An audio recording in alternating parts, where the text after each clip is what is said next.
Think you know Hiccup's wing glider?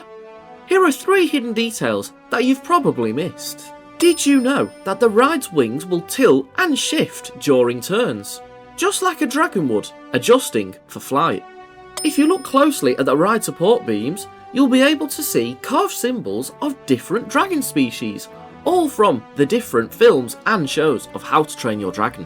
And did you know in the queue you can spot Hiccup's original helmet, crafted from his mother's armour, just like in the first movie. These are just a few, guys, of the hidden details and theming Universal have put in to Hiccup's wing glider. There are way more if you look closer. So if you